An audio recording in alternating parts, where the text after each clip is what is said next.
بالله العلي العظيم.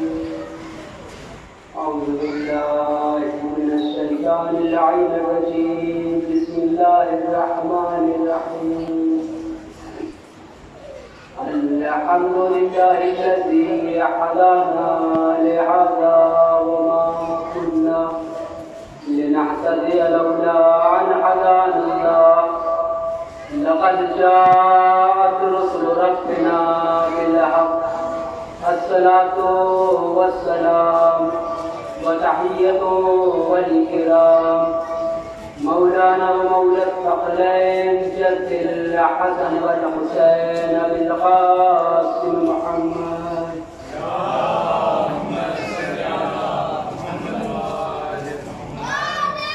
وعلى أهل بيته الطيبين الطاهرين المعصومين ولعنة الله على أعدائهم أجمعين.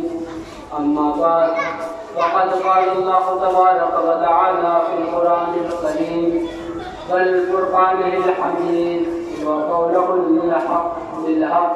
بسم الله الرحمن الرحيم. وإذ ابتلى إبراهيم ربه بكلمات فأتمهن قال إني جاعلك للناس إماما قال ومن ذريتي قال لا ينال عهد الظالمين. صلاة محمد.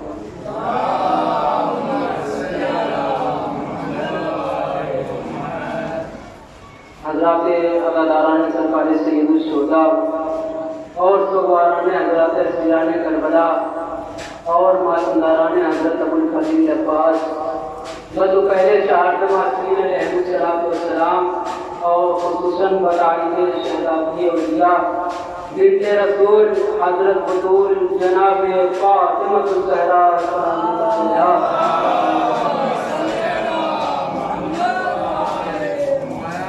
عزیزان محترم، میں نے آپ کے سامنے قرآن مجید کی بہت ہی مشہور و معروف آیت کو تلاوت کرنے کا شرف حاصل کیا. عزیزان محترم، جس میں ارشاد رب العزت ہو رہا ہے کہ جناب ابراہیم کے پاس نبوت و رسالت ہونے کے باوجود اللہ نے جناب ابراہیم کا امتحان لیا. فَأَتَمَّهُ 100% کامیاب ہو گئے. تو پروردگار عالم نے ارشاد فرمایا کہ میں تمہیں لوگوں کا امام بنا رہا ہوں.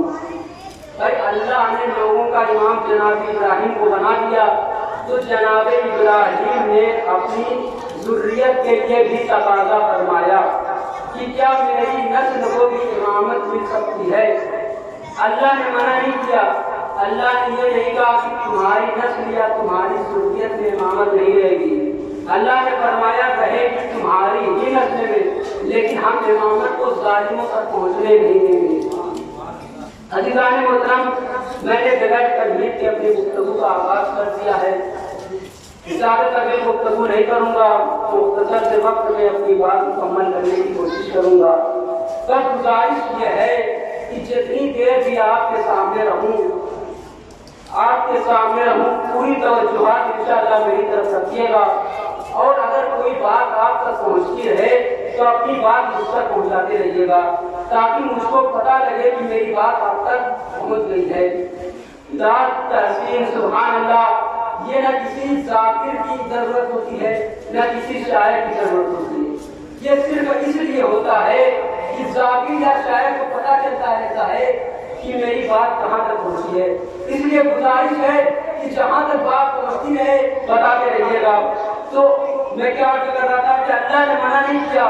اللہ نے یہ نہیں کہا کہ نہیں تمہاری نسل یا تمہاری ذریت میں امامت نہیں رہے گی. اللہ نے فرمایا رہے کہ تمہاری ہی نسل میں، لیکن ہم امامت کو ظالموں تک پہنچنے نہیں دیں گے. اب 2-3 سوالات ہیں، ان سوالات میں مجلس کی بنا ہے، جلدی سے جواب دے دیجیے گا. پہلا سوال کرنے جا رہا ہوں کہ امامت کب تک باقی رہے گی؟ قیامت تک. یہ پہلا سوال ہے. اب دوسرا سوال اور اہم سوال، جب یہ بات طے ہے کہ امامت کو باقی رہنا ہے قیامت تک، تو اب وہ خاندان کون سا ہوگا جس میں امامت باقی رہے گی؟ اس سوال کا جواب پہلے، اس سوال کا حصہ ہے पहला सवाल क्या था कि इमामत कब तक बाकी रहेगी, क़यामत तक। जब ये बात तय है कि इमामत को बाकी रहना है क़यामत तक, तो ये बात भी तय हो जानी चाहिए कि इमामत किसी ऐसे खानदान में रहेगी जो खानदान क़यामत तक बाकी रहेगा। जो दीजिएगा बिगाने मोहतरम, तो अब कहाँ तलाश करें कि वो खानदान कौन सा है जो क़यामत तक बाकी रहेगा। तो बिगाने मोहतरम, कुरान मजीद की एक आयत जो आप लोग मुसलसल समाज फरमाते रहते हैं, कुल्लु मन अलैहा फान व यबका वजहु रब्बिका ज़ुल जलाल वल इकराम। कुरान कह रहा है कि हर चीज फना हो जाएगी, सिर्फ तुम्हारे रब का वजह बाकी रहेगा। देखिए, हम वजह का तर्जुमा चेहरा करते हैं, लेकिन वजह के माना चेहरा भी है, वजह के माना चेहरा ही नहीं है। बड़ी तवज्जो कीजिएगा, वजह के एक माना पहचान की भी है। यानी कुरान कह रहा है कि सब फना हो जाएंगे, बस वो बाकी रहेंगे जो मेरी पहचान है। अब कहाँ तलाश करें कि पहचान कौन है? छठे इमाम जाफर सादिक अलैहिस्सलाम ने इरशाद फरमाया कि नहनु खस्सामुल्लाह लौलाना मअरिफतल्लाह।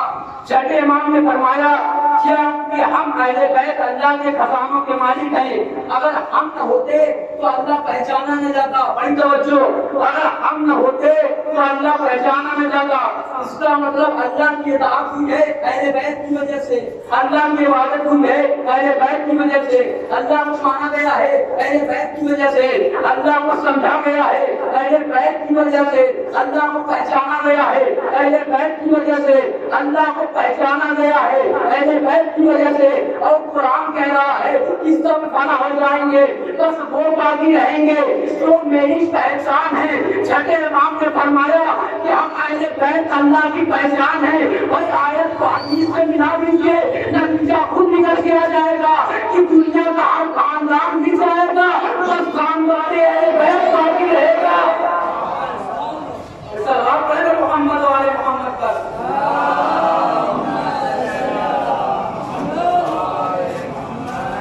चलिए आज की तरफ चलते हैं। तो मैं क्या अर्ज कर रहा था कि अल्लाह ने मना नहीं किया, अल्लाह ने ये नहीं फरमाया कि नहीं तुम्हारी नस्ल या तुम्हारी ज़ुर्रियत में इमामत नहीं रहेगी। अल्लाह ने फरमाया रहेगी तुम्हारी ही नस्ल में, लेकिन हम इमामत को ज़ालिमों तक पहुँचने नहीं देंगे। अब कुरान मजीद की दूसरी आयत इस बात की दलील है। बिस्मिल्लाहिर्रहमानिर्रहीम वजअलहा कलिमतन बाक़ियतन फी आखिरिह। यानी हमने कलमे बाक़िया को, कुरान कह रहा है कि हमने कलमे बाक़िया को इब्राहिम की नस्ल में रखा। इसका मतलब कुरान ने इमामत को कलमा कहा है, कलमे को इमामत कहा है, कलमे को इमामत कहा है। अब दिखाने जा रहा हूँ वो नस्ल, वो खानदान, वो सजा कि जिसमें अल्लाह ने इमामत को रखा है। और ईमानदारी से जिसे जिसे दिख जाए तो मुझे दिखा दे कि उसे क्या दिखाई दे रहा है। अगर दिख जाए तो बता दीजिएगा कि वो सजदा दिखाई दे रहा है कि नहीं। बिस्मिल्लाहिर्रहमानिर्रहीम वजअलहा कलिमतन तय्यबतन कशजरतिन तय्यबा अस्लुहा साबितुन फर्उहा फिस्समा। यानी हमने कलमे तय्यबा को शजरे तय्यबा में रखा, यानी कलमे तय्यबा शजरे तय्यबा जैसा है, यानी जो शजरे तय्यबा होगा वही नस्ल इमामत होगी। अब कहाँ तलाश करें शजरे तय्यबा? कुरान ने आगे पहचान बताई। देखिए, कुरान ने हमें जिंदगी के किसी भी मोड़ पर प्यासा नहीं छोड़ा है। बस हमें करना यह है कि कुरान झूम के नहीं पढ़ना है, पढ़ के झूमना है। अब मैं पढ़ता हूँ कुरान, आप मुझे झूम के बताइए कि शजरे तय्यबा दिखाई दिया कि नहीं दिखाई दिया। शजरे तय्यबा का तारुफ क्या है, शजरे तय्यबा की पहचान क्या है। अक्लुहा साबितुन वफ़र्उहा फिस्समा। कुरान में शजरे तय्यबा की पहचान यह है कि उसकी जड़ जमीन में है, शाख आसमान में है। जड़ जमीन में है, शाख आसमान में है। अब कहाँ तलाश करें वो शजरे तय्यबा कि जिसकी जड़ जमीन में हो, शाख आसमान में हो। तो नेवादा की वादियों से निकलिए, सीधे मक्के चलिए। मक्के के बीचों बीच एक घर है जिसको कहते हैं बैतुल्लाह, जिसका नाम काबा है। काबे में दो शख्सियतें हैं,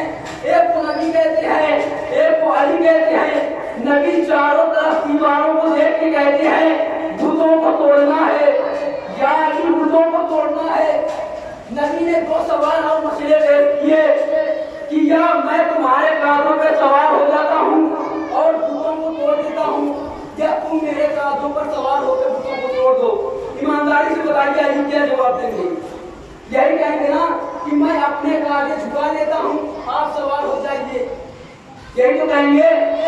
भाई अली ने यही जवाब दिया कि मैं कांधे झुकाता हूँ, आप सवार हो जाइए। इधर अली के कांधे झुके, नबी के कदम जमीन से उठे, इधर नबी के कदम जमीन से उठे, इधर जिब्राइल ने इधर नबी के कदम ने फर्श को छोड़ा, उधर जिब्राइल ने अर्श को छोड़ा। तो या नबी अल्लाह मर्जी आपकी है, अली के बदन पर अपने कदम रखे चाहे न रखे, मगर कदम अली के दोस्त पर रखने से पहले इतना जरूर सोच लीजिए कि अली सिर्फ अली नहीं है, इसका चेहरा वजहुल्लाह है, हाथ यदुल्लाह है, हाथ ऐनुल्लाह है। नबी ने कहा कि आपका नाम थोड़ा चेंज हुआ है, तो क्या करना है? तो ऐसा कीजिए कि मैं अपने कांधे झुका लेता हूँ, आप सवार होइए। नबी ने कांधे झुकाए, अली दोस्त पर सवार हुए, अली ने बुतों को तोड़ना शुरू किया। नबी का सवाल क्या होना चाहिए था? यही सवाल होना चाहिए था ना कि क्या अली कितनी देर लगेगी, कितने बुत बन गए हैं, कितने रह गए हैं और कितनी देर थकना है, ऐसे कुछ सवाल आप होने चाहिए। लेकिन नबी ने सवाल बड़ा अजीब किया, या अली आईना वसल, बड़ी तवज्जो मेरे दिल को। नबी ने पूछा या अली कहाँ तक पहुँचे, कोई कैसा सवाल कैसा जवाब। नबी ने पूछा या अली आईना वसल, अली कहाँ तक पहुँचे। अली ने जवाब दिया, या नबी अल्लाह इतनी बुलंदी तक पहुँच चुका हूँ कि चाहूँ तो आसमान के तारे तोड़ लूँ। बड़ी तवज्जो। नबी ने पूछा या अली आईना वसल, अली कहाँ तक पहुँचे।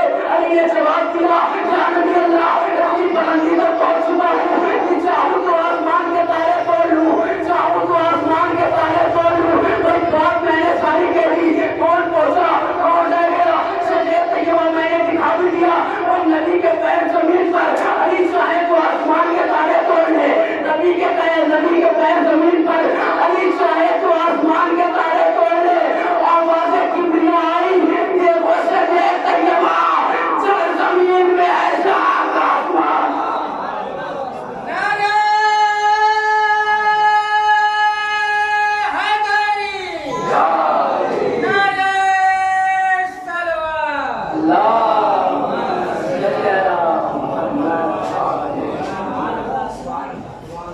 देखिए मोहतरम, जब कोई नारे हैदरी लगाया करे तो परेशान न हुआ करे, बल्कि नारे हैदरी लगाने वाले का एहसान माना करे कि उसने फिर से एक बार हमें या अली कहने का मौका दे दिया। भाई नारे हैदरी को सिर्फ नारा न समझा जाए, नारे हैदरी जुल्फ़िकार है, यानी दुनिया में हो गई दो जुल्फ़िकार है, एक अली की जुल्फ़िकार, एक हमारी जुल्फ़िकार। फर्क समझिएगा और जब भी जुमला याद आ जाए मुझे अपनी दुआओं में याद रखिएगा। एक अली की जुल्फ़िकार, एक हमारी जुल्फ़िकार, एक अर्श से उतरी हुई जुल्फ़िकार, एक नारे हैदरी की जुल्फ़िकार। दोनों जुल्फ़िकारों में बस फर्क ये है कि अली की जुल्फ़िकार चलने से पहले आने वाली नस्लों को देख लेती थी, हमारी जुल्फ़िकार चलने के बाद दूसरी हुई नस्लों को देखती है। मोहम्मद वाले मोहम्मद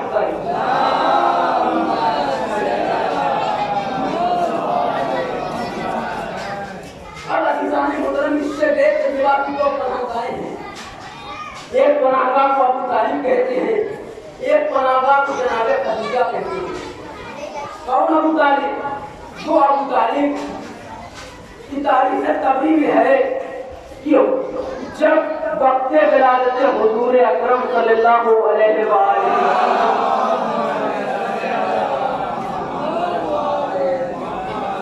करीब आया तो जनाबे आमना जनाबे अबू तालिब के पास आई।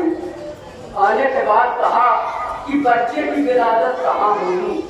तारीख तबलीग के जुमले हैं कि जनाबे अबू तालिब ने जवाब दिया कि घबराने की जरूरत नहीं है, मेरा घर हाजिर है।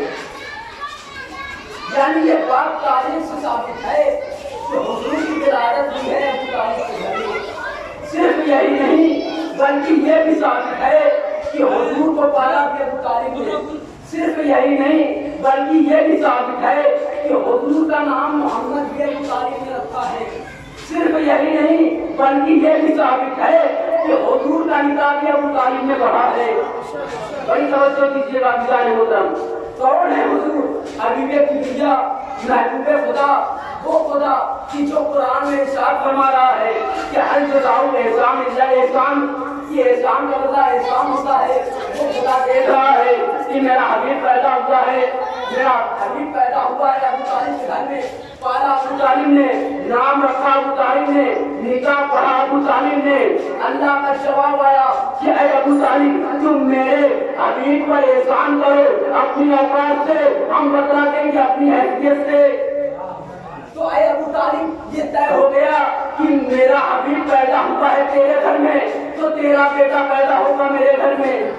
اے ابو طالب یہ طے ہو گیا کہ میرا حبیب پیدا ہوا ہے تیرے گھر میں تو تیرا بیٹا پیدا ہوگا میرے گھر میں۔ اے ابو طالب تو اپنی اوقات سے احسان کر، میں اپنی حیثیت سے بتا دوں گا۔ اے ابو طالب تو نے میرے حبیب کو پالا تو میرا حبیب تیرے بیٹے کو پالے گا۔ اے ابو طالب تو نے میرے حبیب کا نام محمد رکھا تو میں تیرے بیٹے کا نام علی رکھوں گا۔ اے ابو طالب تو نے میرے بیٹے کا نکاح فرش پہ، تو نے میرے حبیب کا نکاح فرش پہ پڑھا تو میں تیرے بیٹے کا نکاح عرش پہ پڑھوں گا۔ یہ سب آپ پڑھ رہے محمد علیہ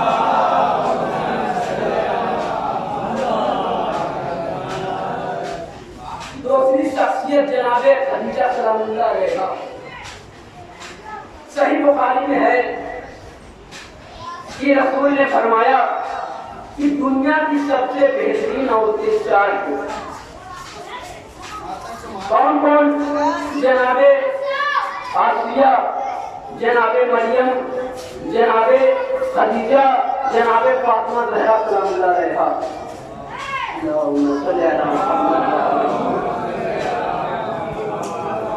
بھائی نبی نے چار نام لیے اور اپنی بیویوں میں سے صرف خدیجہ کا نام لیا۔ اس کا مطلب اگر کوئی خدیجہ سے اور بہتر ہوتی تو رسول اس کا نام لیتے۔ یعنی بھائی نبی نے دو نام بڑے عظیم لیے تھے، بڑی توجہ، نبی نے دو نام بڑے عظیم لیے ہیں، ایک آسیہ کا نام جو فرعون کی بیوی ہے، ایک خدیجہ کا نام جو اپنی بیوی ہے، ایک فرعون کا، ایک آسیہ کا نام جو فرعون کی زوجہ ہے، ایک خدیجہ کا نام جو اپنی زوجہ ہے۔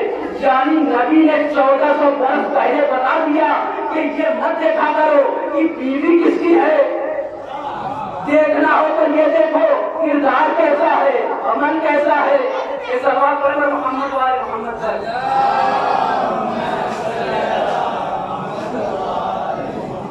اور عزیزان محترم قرآن مجید میں بیویوں کے عنوان سے جتنی بھی آیتیں آئی ہیں وہ سب جناب خدیجہ کے بعد نازل ہوئی کہ ان دونوں بیویوں کے دل ٹیڑھے ہو گئے۔ قرآن کی آیت ہے، میں تھوڑی کہہ رہا ہوں، قرآن کہہ رہا ہے کہ رسول کی ان دونوں بیویوں کے دل ٹیڑھے ہو گئے۔ اور پھر اگلی آیت میں قرآن ارشاد فرماتا ہے کہ وَقَرْنَ فِي بُيُوتِكُنَّ، کہ اے نبی کی بیویوں اپنے گھروں میں رہا کرو، باہر نہ نکلا کرو۔ بھائی قرآن نے نبی کی بیویوں کو ڈانٹا ہے، مگر خدیجہ کے بعد اس لیے بھی ڈانٹنے کی ضرورت اسی کو پڑتی ہے کہ جس سے غلطیاں ہوئی ہوں۔ اس کا مطلب جناب خدیجہ سے کبھی کوئی غلطی اور خطا نہیں ہوئی ہے۔ بھائی قرآن نے نبی کی بیویوں کو ڈانٹا ہے مگر خدیجہ کو نہیں ڈانٹا۔ پتا چل گیا کہ مومنوں کی ماں ہونا اور ہے جناب فاطمہ کی ماں ہونا۔ ایسا بات پڑھے گا محمد وآل محمد